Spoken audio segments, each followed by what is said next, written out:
Imagine waking up one morning and discovering that everything you once held dear, titles, privileges, public respect, even your place in the family, had been stripped away.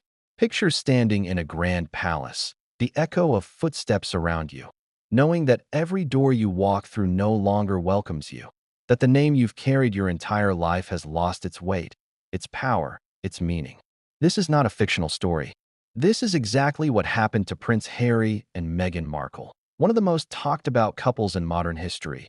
After a series of private family confrontations, a single sentence from Prince William, and a decision by King Charles that shook the very foundation of the British monarchy.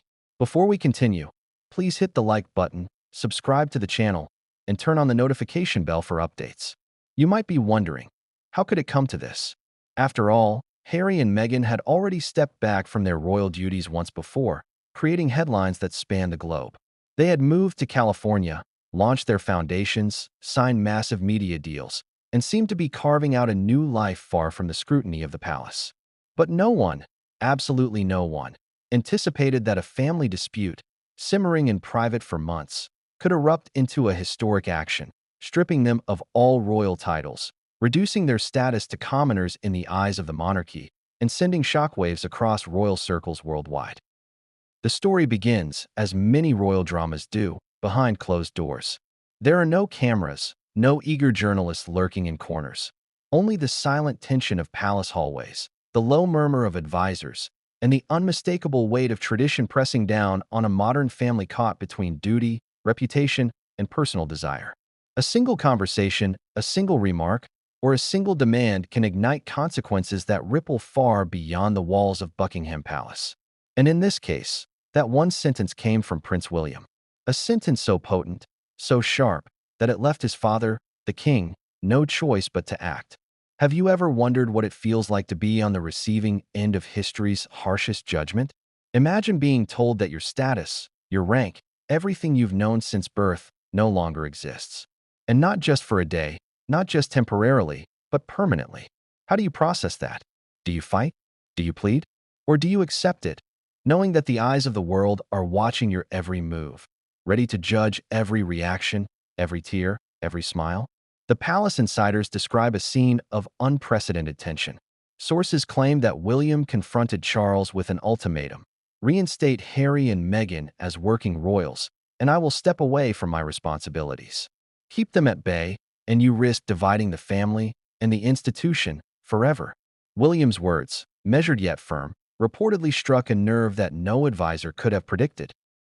And yet, in the labyrinth of royal protocol, emotion is rarely allowed to dictate action.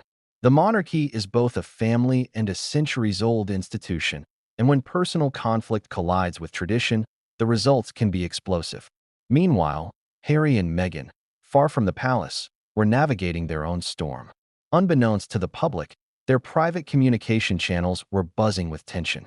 Sources close to the couple suggest that Meghan had anticipated some kind of retaliation, though she likely did not predict the full scope of what was coming. Her reactions, while calculated in the public eye, reportedly betrayed flashes of raw emotion behind closed doors: anger, frustration, and perhaps a twinge of fear. Harry, caught between loyalty to his father and love for his wife, faced the ultimate dilemma. Every decision he made was being weighed not only against familial bonds, but also against public perception, the media narrative, and the broader implications for the monarchy itself. Why does this story matter now? Because the stakes are enormous. The royal family is an institution under constant scrutiny, and any fissure, especially one involving the Sussexes, has immediate repercussions for public trust, for charity work, for diplomatic relationships, and for the future of the monarchy itself. Think about it.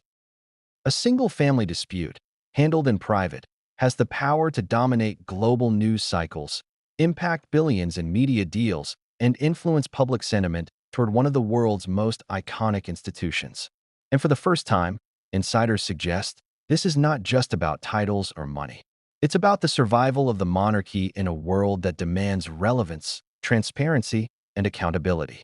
To understand the full magnitude of what happened, we have to rewind to the months leading up to the decision.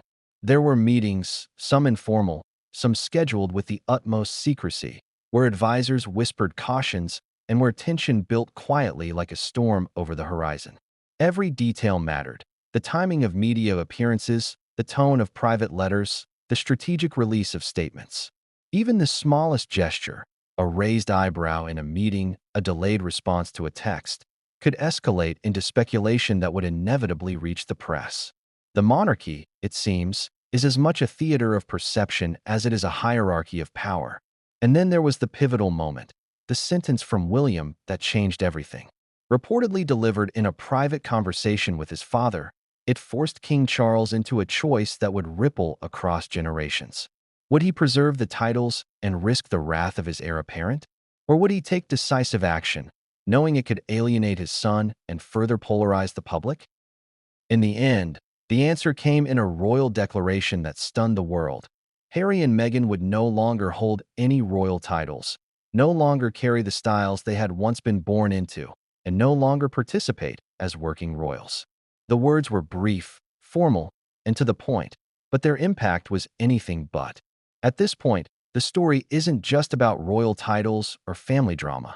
It's about power, perception, and survival. Every palace insider had an opinion. Every advisor weighed the consequences. And every member of the family had to navigate a new reality, one that was both deeply personal and profoundly public. How would the global media react? How would supporters and critics respond? What would Harry and Meghan do next, knowing that they had been publicly stripped of everything they had fought to maintain? And yet, despite the headlines and the viral social media clips, there remains a part of this story that no one can fully capture. The private emotions, the whispered conversations, the moments of fear, anger, and even regret that played out behind closed doors.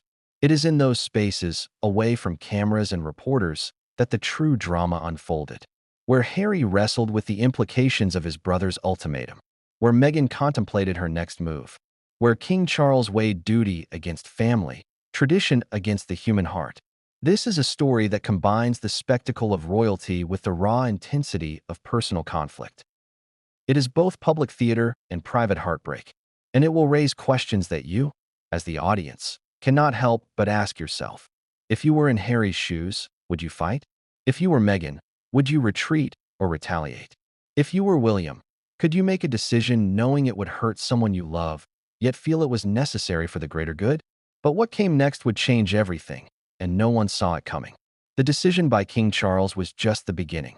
The reactions, the fallout, and the hidden conversations that followed would reshape the monarchy, test loyalties, and spark controversies that the world is only beginning to understand. In this exposé, we will walk through every shocking twist, every whispered secret, and every high-stakes confrontation that led to a historic royal decision. By the end, you will see the British monarchy not just as a collection of ceremonies and traditions, but as a living, breathing institution vulnerable to the same human emotions, love, envy, loyalty, and betrayal, that affect all families. And so, the stage is set. The players are in position. The stakes have never been higher. The question remains, how did we get here, and what happens next? Stay with us, because the answers are more shocking, more emotional, and more consequential than anyone could have imagined. What happens when the most private family confrontation in modern royal history takes place behind palace doors? When brothers, heirs to centuries of tradition, meet in a room thick with tension and unspoken grudges. Imagine standing there, watching history unfold in real time, knowing that every word, every gesture, every pause could change the course of not just one life, but the monarchy itself. This is exactly what happened in what insiders are calling the most explosive private meeting of the year. And what unfolded inside that room would set off a chain reaction that no one, neither the public nor the press, could have fully anticipated. The room was quiet at first. Too quiet. Thick red curtains blocked the sunlight, casting long shadows across the polished wooden floors. The portraits of monarchs past, staring down with centuries of silent judgment, seemed to bear witness to the gathering. On one side stood Prince William, the heir apparent, calm but visibly tense. On the other, King Charles, a man who had spent his life balancing duty with personal desire. And although Harry's presence wasn't physically in the room, he was in California at the time, His absence was felt in every carefully chosen word, in every glance, in the measured restraint of the conversation. You might wonder, how does a meeting like this even start? With pleasantries? With small talk? No. The insiders reveal that William cut straight to the point. A statement, sharp and precise, that left everyone in the room leaning forward, straining to hear. I cannot return to my duties if Harry and Meghan are to come back as working royals. The words hung in the air. Simple, direct, and devastating. It is important to pause here and consider the weight of that statement. William wasn't issuing a threat in anger. He was presenting an ultimatum. An ultimatum not to the public, not to the media, but to his own father. The heir apparent, the future king, making clear where his loyalties lay, what lines he would not cross, and what he believed would protect the institution of the monarchy. Charles, for his part, listened, his expression unreadable. Behind the stoic mask, however, sources claim, was a flurry of conflicting emotions. Anger, frustration, but also understanding. He knew the truth in William's words. He knew the stakes. And yet, the personal cost was immense. To alienate one son in order to placate another. To make a decision that could shatter relationships. How does a man weigh duty against love? And more importantly, how does a king act when every option feels like a trap? Insiders say the conversation quickly shifted into a delicate negotiation, with advisors whispering from the corners, papers shuffled, and phones carefully muted.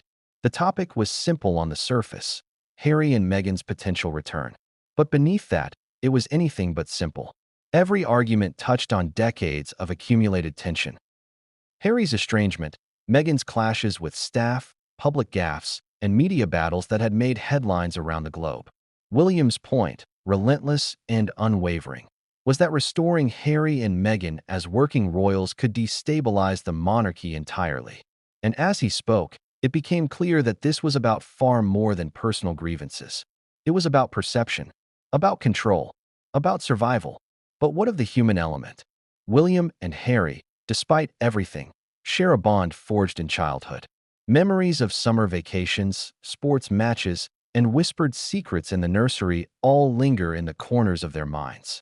And yet, now, those memories were weaponized, turned into leverage in a conversation where every word could cut deeper than any sword. William reportedly invoked specific incidents, times when Harry's decisions had drawn unwanted media attention, when public opinion had swung wildly, when the family had been embarrassed on a global stage. Each point was precise, calculated, emotionally charged. And here's a detail many outside the palace wouldn't expect. There were moments of genuine vulnerability. Sources suggest that William, despite the firmness of his stance, admitted fear. Fear that the monarchy might fracture irreparably. Fear that the very institution his father had devoted his life to could crumble under the weight of scandal and public scrutiny. He wasn't just protecting tradition. He was protecting what he loved most. Charles, however, didn't yield easily. He is a man known for measured decisions, for patience, for weighing consequences with meticulous care. And he pushed back. How could he deny his other son, whose life had been filled with public scrutiny and personal loss? How could he justify stripping away titles and status? The tension in the room, insiders say, reached a level rarely seen in royal history. Voices, normally restrained, carried weight and emotion. Pauses between sentences felt like eternities. And yet, every sentence spoken was deliberate, every gesture calculated. Some accounts suggest that Charles tried to appeal to history, reminding William of precedent, of reconciliation, of the long-standing principle that the crown could find room for both sons in its future. William, however, responded with an icy calmness. "There is no compromise here," he said. "I will not step into my duties if Harry and Meghan are reinstated. The risk is too great. The damage is irreversible." It was a sentence that forced Charles to consider a course of action he may have delayed for months, perhaps even years. Meanwhile, back in California, Harry and Meghan were reportedly unaware of the immediate intensity of the discussion. Sources suggest that Meghan had sensed tension from afar, but nothing prepared her for the scale of what William had said or what Charles would decide in response. Harry, caught between his loyalty to his brother and his love for his wife, faced a dilemma that no man wants to face: a choice between family and duty, between personal desire and public responsibility. You might ask, how did this meeting ultimately resolve? Or did it even resolve at all? According to insiders, it ended ambiguously, with no formal conclusion reached in that moment. The tension remained, a simmering storm over the palace. Advisors were sent away. Charles retreated to private chambers to consider his next move. And William, unwavering, left the room with the knowledge that his stance had changed the trajectory of history. Yet, even as the meeting adjourned, the story was far from over. Reports indicate that messages were exchanged in secrecy, late at night, between aides and the Sussex camp. Speculation began to swirl. Leaks, carefully orchestrated or accidental, found their way to the press. And the world, as always, watched. The drama, the tension, the emotional stakes. All of it was playing out without any public record, yet every observer sensed the tremors beneath the surface. What makes this meeting so pivotal isn't just what was said, but what was implied. Every statement carried a dual meaning: loyalty, obligation, threat, plea. Every silence spoke volumes. And while we may never know every word, every nuance, what is clear is that this was a turning point. A moment where the personal collided violently with the institutional, where family ties were weighed against centuries of tradition, and where a single sentence, delivered in the hushed tones of a private room, would set in motion a decision that no one could ignore. Now, you might be wondering, what exactly was said in that room? Were there tears? Yelling? Moments of regret? How did the advisors react? How did the king process it all?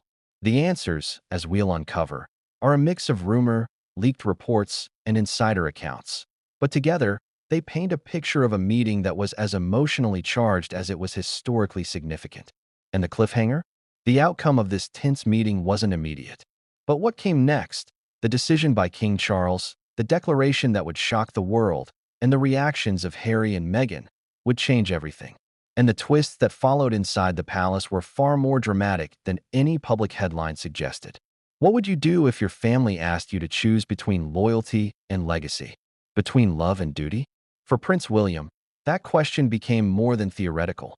It became a defining moment that would shape not only his relationship with his brother, but also the fate of the monarchy itself. And it all began with an ultimatum, one delivered with precision and an unwavering resolve that left King Charles with little room to maneuver.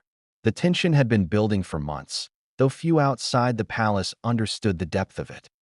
Media speculation and public appearances masked a far more personal and intricate drama playing out behind closed doors. William, having observed the fallout from Harry and Meghan's previous decisions, had reached a breaking point. Every interview, every social media leak, every controversial appearance of the Sussexes added fuel to a fire he felt could engulf the entire institution. The question wasn't whether Harry and Meghan had made mistakes. William understood humans are fallible, but whether reinstating them as working royals would jeopardize the future stability of the monarchy. Sources indicate that William approached the king with meticulous preparation. This was not a confrontation born of anger alone. It was calculated. Every argument, every reference, every anecdote cited to support his stance was weighed against potential consequences. He framed it not as a personal vendetta, but as a responsibility to the institution and to the public who still revered the monarchy. "Father," William reportedly began, his voice calm yet firm, "I need to make it clear. I cannot serve as a working royal if Harry and Meghan are reinstated in any official capacity. The risk is too great for the monarchy, for the family, for the work we do." The room, insiders claim, became almost unbearably silent. The weight of his words wasn't just in their content, but in their delivery. William's tone carried the authority of someone who had seen the consequences firsthand, someone who had been forced to manage crises caused not by his own mistakes, but by the actions of those closest to him. And in that silence, the implications of his ultimatum began to sink in. King Charles, seasoned by decades of diplomatic negotiations and royal crises, was taken aback. He had faced political adversaries, public scandals, and familial challenges before, but never a direct challenge from his heir apparent that was so unequivocal. The king's instinct, insiders suggest, was to try and negotiate, to find a compromise that could keep all parties partially satisfied. But William's stance was unwavering. There would be no compromise, no conditional reinstatement, no gradual reintegration. The choice was binary. Either the Sussexes remained outside the inner workings of the monarchy, or William would step away entirely. This ultimatum was unprecedented. In the modern era of the British royal family, public disagreements are often managed through careful media statements, private letters, or quiet adjustments. Rarely, if ever, has an heir apparent issued a direct demand to the reigning monarch with such clarity and potential consequences. The palace, insiders say, was buzzing. Advisors whispered frantically in corners, calculating potential outcomes, drafting contingency plans, and attempting to gauge the public reaction even before any statement was officially made. It's important to understand what this ultimatum represented beyond the surface of sibling rivalry. William's decision was rooted in a complex web of personal experience, emotional labor, and strategic foresight. He had witnessed the media storm surrounding his brother, seen the scrutiny that Meghan had brought upon the family, and felt the burden of expectation not just from the public, but from history itself. To him, the monarchy was fragile, delicate, and in desperate need of preservation. And in his mind, the only way to ensure its survival was to assert a boundary, firm, unyielding, and irreversible. Meanwhile, the king faced a dilemma unlike any he had encountered before. On one hand, he was father to Harry, a son whose relationship with the monarchy had been tumultuous, whose choices had often drawn public criticism. On the other hand, William's ultimatum forced him to confront the immediate practical reality. His heir, the future king, would not continue his duties if the Sussexes returned. To ignore this ultimatum would risk not just familial discord, but institutional paralysis. Every palace advisor reportedly emphasized the gravity of this moment. One insider described it as standing at the crossroads of personal loyalty and institutional necessity, knowing whichever path you take will fracture hearts or history, or both. In response, Charles attempted to reason with his son. He highlighted the principles of forgiveness, unity, and family reconciliation. He reminded William of the public's desire to see familial cohesion and of the centuries-old tradition that had often allowed room for dispute without permanent estrangement. He appealed to emotion, invoking memories of their shared childhood, of late-night talks and youthful adventures. And yet, William remained steadfast. His words, precise and measured, left no doubt about his position. This was not anger. This was a calculated decision driven by responsibility, foresight, and, perhaps, a measure of fear. One of the most striking aspects of this confrontation, according to sources, was the king's realization that the stakes went far beyond personal emotion. The monarchy's image, its operational integrity, and its very relevance in the modern era were intertwined with the outcome. If he sided with Harry and Meghan, he risked alienating the heir apparent, risking a public split that could dominate headlines for years. If he sided with William, he would face the immediate wrath and disappointment of Harry and Meghan, whose global influence and media presence could amplify every perceived slight. As the discussion wore on, the tension reportedly reached almost unbearable levels. There were pauses, moments where both men seemed lost in thought, calculating the personal and public consequences of every potential decision. Advisors waited silently, fully aware that any interruption, any misstep, could change the trajectory of the conversation. The room became a pressure cooker, each second loaded with historical weight. The outcome of this ultimatum was inevitable, yet no one outside the inner circle could have predicted its magnitude. Charles understood that acquiescing to William's demands would trigger a historic declaration. Harry and Meghan would lose all royal titles, be stripped of their styles, and see their official status within the monarchy revoked. It would be a bold move, unprecedented in modern times, and one that would dominate international news. But to ignore William's ultimatum risked splitting the monarchy at a foundational level. And while the conversation might seem procedural from the outside, emotionally, it was a battlefield. William, the dutiful elder son, weighed responsibility against personal feelings. Charles, the reigning monarch, measured love against legacy. And Harry and Meghan, though absent, hung in the balance, their fates being decided thousands of miles away. in a room silent but for the weight of history. Sources suggest that after hours of negotiation, reflection, and private counsel, the king reached a conclusion. It was a decision designed to preserve the monarchy while acknowledging the unyielding stance of the heir apparent. It was a choice that would shock the world, redefine the public perception of Harry and Meghan, and send ripples across every royal household, charitable foundation, and media outlet. What made this ultimatum even more dramatic was its timing. No statement, no hint, no whisper had prepared the Sussexes or the public for what was coming. Leaks were non-existent. The palace had achieved an extraordinary level of operational secrecy, and when the formal declaration was finally drafted, its language was stark, formal, and chilling in its precision. The stripping of titles, the removal of privileges, and the public acknowledgement of William's position had been articulated in such a way that there could be no misunderstanding, no ambiguity, no room for negotiation. But here's the twist that few noticed. While William's ultimatum forced the king's hand, it also created a ripple effect of unseen consequences. Advisors feared that the Sussexes would retaliate through media channels, legal maneuvers, or leaked documents. Supporters of Harry and Meghan would react with outrage. And even within the palace, tension between staff loyal to different branches of the family threatened operational stability. Every move now had the potential to spark global controversy.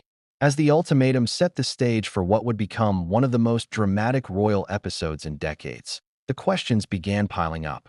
How would Harry respond once he learned the full scope of what William had demanded? Would Meghan see this as a betrayal or an inevitable consequence? How would the public react to the unprecedented removal of titles from a prominent royal couple? And what internal battles would continue to rage behind the gilded walls of Buckingham Palace? The answers, as you will soon see, reveal not just the inner workings of the monarchy, but the emotional currents that drive it. The love, the rivalry, the duty, and the unrelenting pressure of history bearing down on a modern family caught in a centuries-old tradition.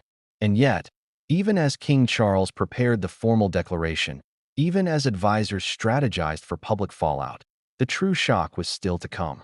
The reactions, the consequences, and the private confrontations that would follow would eclipse anything the world had seen so far. Because what Harry and Meghan did next, and how they chose to respond to this historic ultimatum, would change everything. And no one, not even the King or the Prince of Wales, could have predicted the full scale of what was about to unfold. What goes through someone's mind when they discover that the world they've built, the titles they've earned, and the public image they've carefully curated are suddenly under threat? For Meghan Markle, the news of Prince William's ultimatum and the looming royal decree wasn't just information. It was an emotional earthquake, one that shook the foundation of her marriage, her personal identity, and her sense of security in the world she had navigated with such precision. Sources close to the Sussexes described the scene in California as tense, chaotic, and emotionally charged. Meghan, ever the strategist, was reportedly quick to grasp the severity of William's ultimatum. While Harry absorbed the immediate factual implications, Meghan's mind raced. What did this mean for her future? For Archie and Lilibet? For the public perception she had worked so hard to maintain? And most importantly, how would she respond without showing vulnerability in a situation where the global media was already poised to amplify every misstep? Imagine the scenario: a private residence, the late hours of the night, the soft glow of lamps casting long shadows across the living room. Phones were buzzing, text messages, private emails, and news notifications flashing relentlessly. The couple's aides, loyal and discreet, were whispering updates, trying to calm nerves while simultaneously managing the emerging strategy. Meghan, sources claim, was meticulous, analyzing each detail, cross-referencing timelines, and predicting possible palace reactions. Every second mattered. Every gesture could become a headline. Her reaction, insiders say, was a mix of shock, indignation, and determination. Shock because the decision had escalated so quickly. Indignation because the ultimatum, in her eyes, was both a betrayal and a public power play. Determination because she was already contemplating how to navigate the fallout. Meghan has long been portrayed as media-savvy, calculated, and strategic. But what unfolded in those hours behind closed doors was more than PR maneuvers. It was emotional labor at an almost unbearable level. Some reports suggest that Meghan oscillated between fury and fear. On one hand, there was anger at William, at the palace, and perhaps at her own circumstances. On the other hand, there was a deep, gnawing fear of isolation, public judgment, and potential estrangement from a family she had tried, in her own words, to integrate with. She understood, better than most, the power of narrative. And the narrative she faced now was as much about her as it was about Harry. The palace was poised to release a statement that would dominate headlines. Every global news outlet, every social media platform would dissect it, critique it, and speculate. Harry, meanwhile, was absorbing the information with a mix of shock and protective instinct. Meghan, however, reportedly assumed a proactive stance. She began considering her options: how to respond publicly, how to manage private communications, how to control the narrative before it spiraled beyond their control. Insiders describe a scene in which Meghan was pacing, her phone in hand, speaking rapidly to advisors and confidants. She was thinking several steps ahead, anticipating potential leaks, plotting media statements, and considering every legal angle. It wasn't just survival, it was strategy. Interestingly, sources suggest that Meghan's reaction also had a deeply personal dimension. Beyond titles, beyond public appearances, beyond media narratives, this was about identity. Meghan had carved a space for herself in a world that had not always been welcoming. To have that space threatened, to have her legitimacy questioned in such a formal and public way, struck at her sense of self. And the emotional weight of that realization was profound. Some who were present described moments of visible tension, clenched fists, deep breaths, and a determined glint in her eye that spoke of both resilience and resolve. But Meghan's strategy was not purely defensive.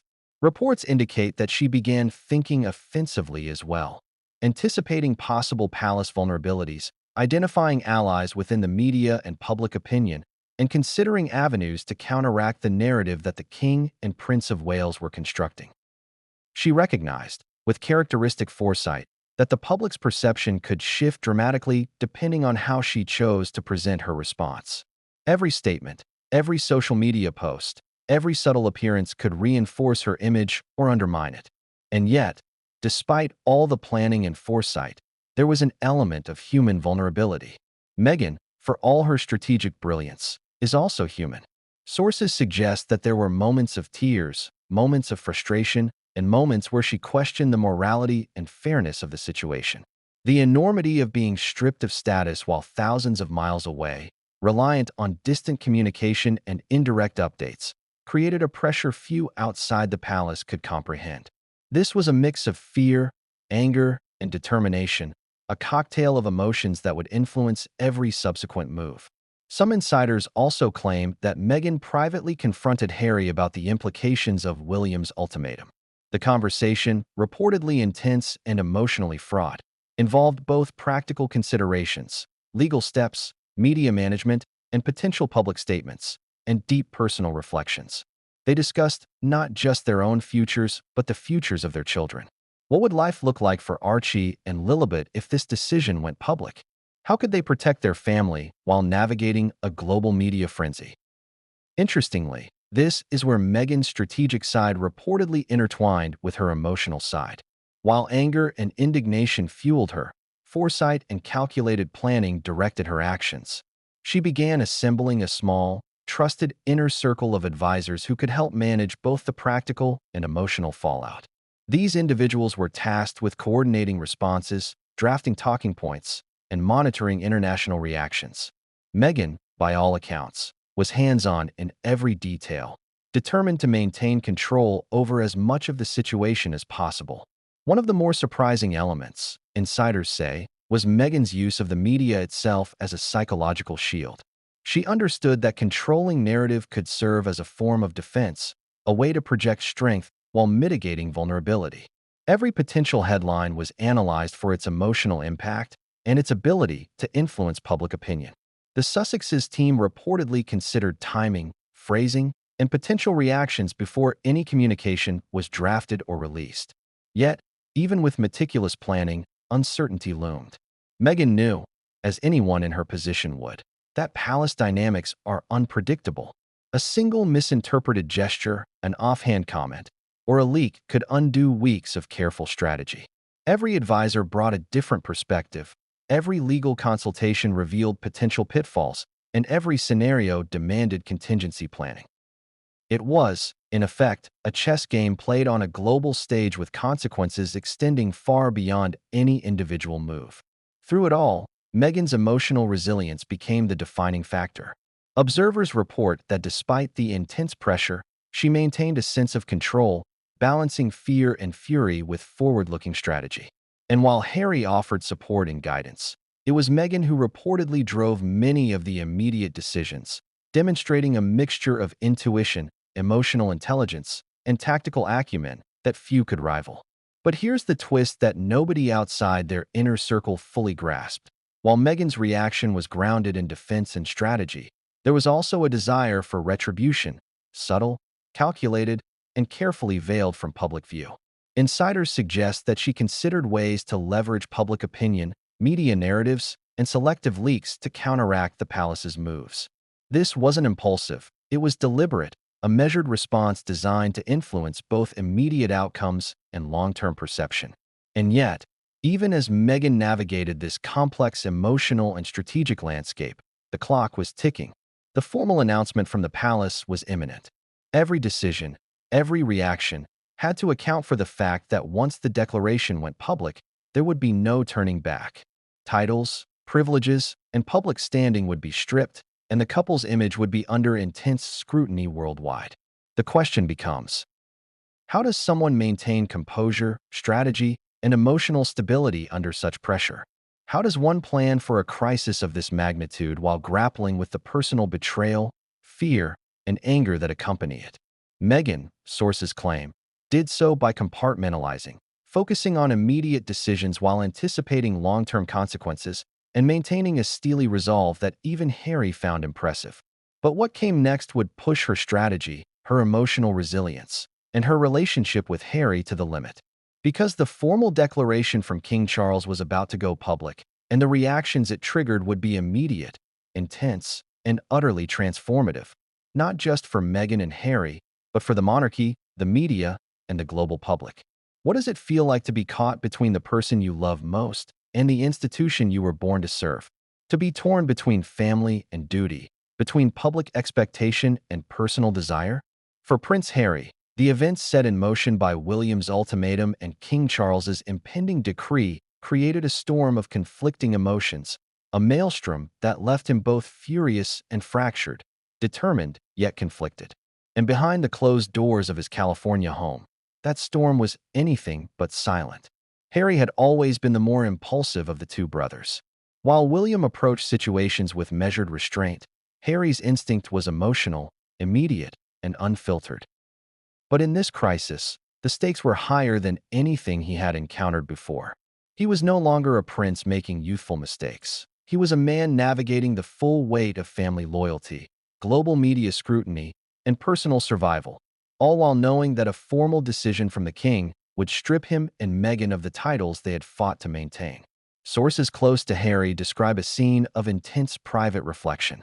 He paced rooms, running scenarios through his mind, analyzing the potential outcomes, and weighing the consequences for his marriage, his children, and his own public reputation.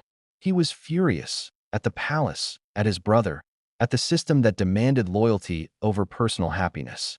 But he was also conflicted because he understood the gravity of William's position. This wasn't a simple family disagreement. This was a crossroads where personal ambition, duty, and love collided. What made the situation even more excruciating for Harry was the sense of inevitability. William's ultimatum was clear and unyielding. King Charles's eventual decision was also expected to be final. There was no room for negotiation, no middle ground to seek, no compromise to soften the blow. Harry had to reconcile his personal sense of betrayal with the reality that the future of his family and the legacy of the monarchy hung in a delicate balance. Insiders claim that Harry's anger wasn't just directed at William or the king, it was also directed inward. He questioned whether his own actions in the past had contributed to this moment. Every public misstep, every controversial decision, every media leak Had they all led to this unavoidable confrontation?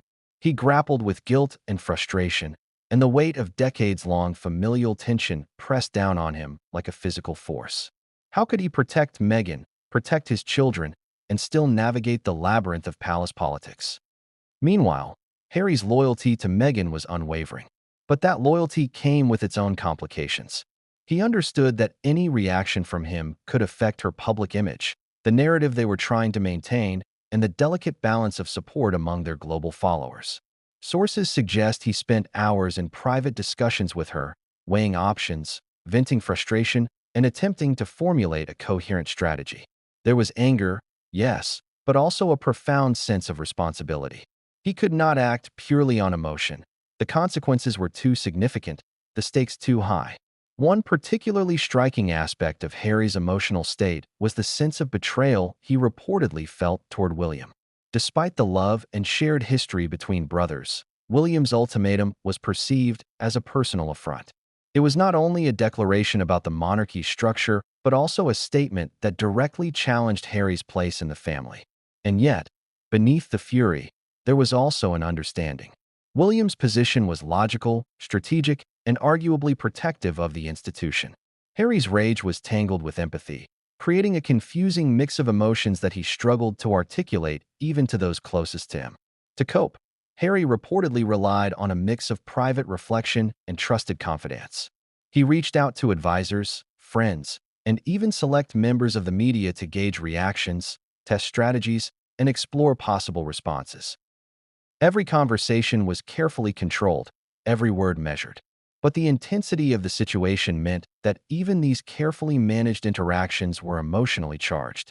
Harry's fury, while directed externally, also simmered internally, creating a constant tension that demanded both mental focus and emotional resilience. Some insiders describe Harry's emotional state as a pendulum swinging between two extremes. On one end, a desire to fight publicly, to challenge the decision, and to defend his family's rights. On the other end, a fear that any action could further destabilize relationships, damage public perception, and threaten the institution he was still, in part, responsible for. The internal conflict was palpable. Every plan he considered was weighed against potential emotional fallout, legal consequences, and the impact on Meghan and their children. Adding to the complexity was the global stage on which this drama was unfolding. Harry knew that every misstep, every leak, every statement could be magnified by the press, scrutinized by social media, and judged by millions worldwide. He was acutely aware of how public perception could influence both his personal future and the monarchy's legacy. And yet, despite this awareness, he could not entirely quell the anger that simmered within him. It was a delicate balance, a tightrope walk between emotion and strategy. At the heart of Harry's conflicted loyalty was the relationship with his father. King Charles, while attempting to navigate the demands of both sons, was making decisions that Harry viewed as deeply consequential. There was frustration, yes, but also a recognition that Charles was in an impossible position. Harry reportedly spent long nights debating internally whether to confront his father directly, issue a private plea, or allow the palace machinery to unfold without interference. Each option carried risk, each carried emotional cost. And then there were the children, Archie and Lilibet. Harry's protective instincts were in overdrive. He knew that the stripping of titles, the media scrutiny, and the public narratives would affect them. While the children were shielded from most of the immediate fallout, Harry's mind constantly circled around their future. What would it mean for them to grow up in the shadow of controversy? How would they perceive family loyalty, identity, and heritage if their parents were publicly diminished by the institution they were born into? These questions haunted him. Another source of tension was Harry's understanding of Meghan's reaction. He knew she was strategic, emotionally intelligent, and proactive, but he also knew that her responses could escalate the situation if not carefully managed. The couple had always worked as a unit, but this crisis demanded more than partnership. It demanded perfect coordination under extreme pressure. Every plan, every message, every statement had to be aligned, deliberate, and calculated for maximum effect while minimizing personal risk. In this maelstrom, Harry reportedly experienced moments of profound clarity. He realized that this was not just a family dispute. It was a historic confrontation with consequences that extended far beyond personal grievances. The choices he made now, the actions he took, and the responses he crafted would be scrutinized for decades. They would define him as a husband, a father, a son, and a royal figure. And while fury and loyalty competed for dominance in his mind, strategy became the lens through which he filtered every emotional reaction. Despite the careful planning, however, Harry could not suppress all emotion. There were moments of private despair, of frustration at the perceived betrayal, of longing for simpler times when family disputes were private, manageable, and resolvable. Those moments, brief as they were, fueled a determination to protect what mattered most: his wife, his children, and the integrity of the life he had chosen for himself outside the traditional confines of the monarchy. Yet even as Harry processed his fury and conflicted loyalty, one question loomed larger than all others. What would he do once the royal declaration became public? How would he respond to the stripping of titles? How would he protect his family, assert his position, and navigate a global media storm, all while preserving his personal relationships and emotional well-being? The answers were unclear, and the tension was unbearable. And then, as insiders recall, the moment arrived when the first leaks about the formal decision began circulating. The headlines were imminent, the global media prepared, and Harry's private fury collided with the reality of public exposure. Every heartbeat, every breath, every decision became critical. The choices he made in those hours would define not just the immediate aftermath, but the trajectory of his family and the monarchy itself. But what came next? Harry and Meghan's response, their private maneuvers, and the public fallout, would escalate the crisis in ways that no one, not even the King or Prince William, could have anticipated.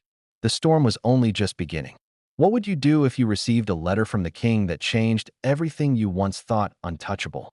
For Prince Harry and Meghan Markle, the royal declaration was more than words on paper. It was a formal severing of titles, privileges, and duties, delivered with a clarity so sharp it reverberated across the globe. And while the public would only see the polished version in newspapers and headlines, behind closed doors, the impact was explosive, emotional, and deeply personal. The declaration itself, insiders reveal, was crafted meticulously. Every word was chosen to convey authority, finality, and legitimacy. No room for misinterpretation, no ambiguity.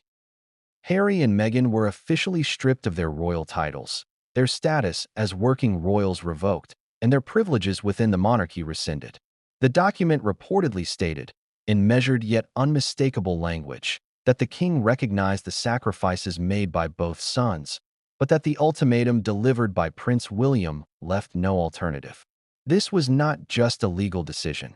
It was a historical moment that echoed centuries of monarchical precedent while signaling a dramatic departure from modern expectations. Imagine receiving news like this. For Meghan, it validated fears she had privately harbored, confirming that the palace was prepared to act decisively against her and Harry. For Harry, it confirmed that his worst suspicions were now reality. The titles he had carried since birth, symbols of legacy and tradition, had been stripped from him, and with them went his official place in the institution he had once served. Sources close to the couple describe an emotional reaction of shock, disbelief, and anger, all intermingled.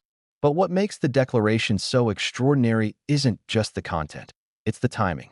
Insiders suggest that Charles waited until the palace machinery was perfectly aligned, every advisor briefed, and every potential leak controlled. The decision went public in a way designed to maximize authority and minimize ambiguity. The declaration wasn't just a document. It was a signal, a message that the monarchy would not be challenged, that the hierarchy remained intact, and that no personal grievance, no public outcry, could override the king's decision. The immediate impact was felt across multiple dimensions. Within the palace, staff whispered in corridors, gossip spreading like wildfire. Every aide, every secretary, every household member began speculating on the next moves of both the Sussexes and the heirs. Media outlets, prepared for the moment, immediately splashed headlines across websites, newspapers, and television screens worldwide. Social media erupted. Supporters of Harry and Meghan voiced outrage, while traditional royalists cheered what they perceived as a necessary assertion of authority. The polarity of reactions created a storm unlike any the monarchy had experienced in decades. In terms of personal impact, the declaration forced Harry and Meghan to confront the emotional weight of public humiliation alongside the logistical consequences of title removal. They were no longer formally recognized as dukes and duchesses. Official documents, ceremonial protocols, and public appearances would no longer reflect their former standing.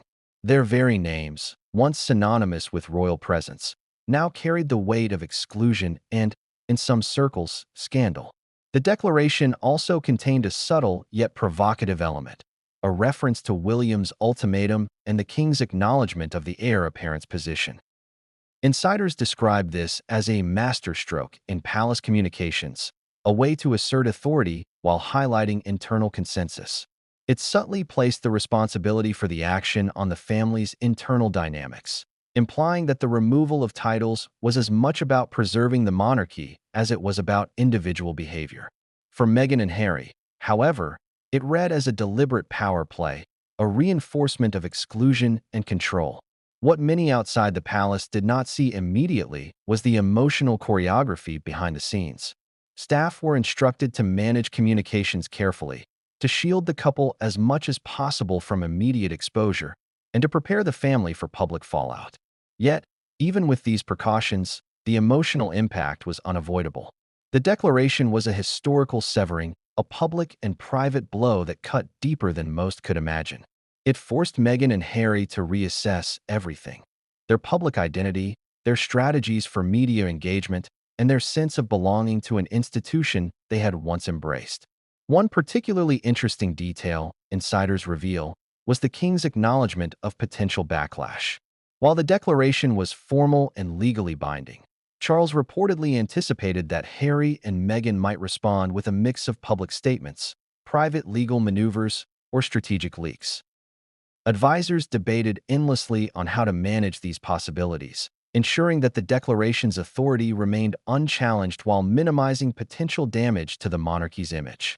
This level of strategic foresight underscores the unprecedented nature of the move. It was both administrative and psychological, designed to assert control while managing perception. The formal declaration was also historic in terms of precedent. While the monarchy has occasionally stripped titles or adjusted roles, the scope of this decision was remarkable.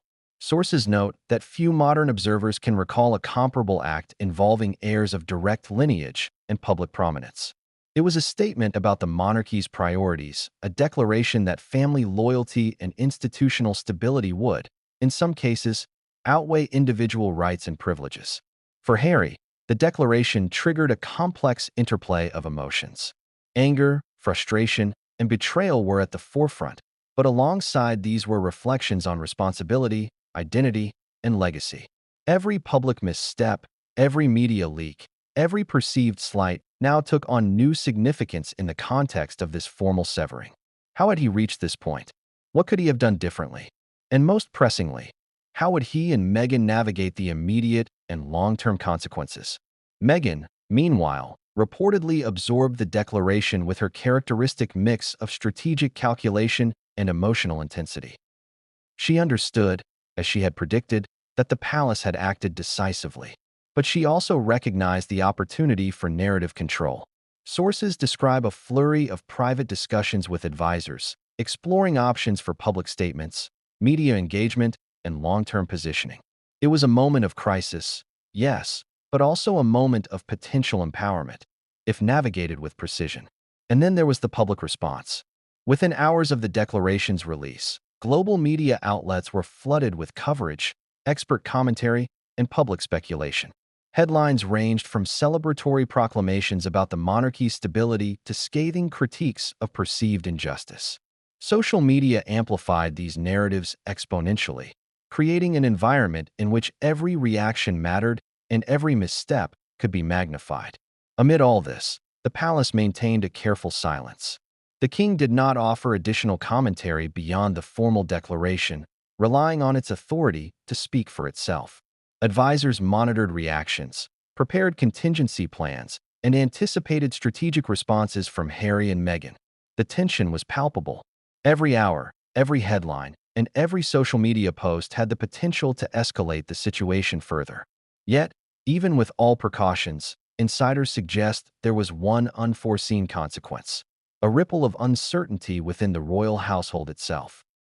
Staff loyal to different branches of the family found themselves in a delicate position, balancing duty, personal loyalty, and the potential for public exposure. Every minor interaction became a test of discretion. Every comment could be interpreted as taking sides. The palace, in essence, was a pressure cooker of anticipation and anxiety. And as the global media frenzy intensified, the question remained: how would Harry and Meghan respond?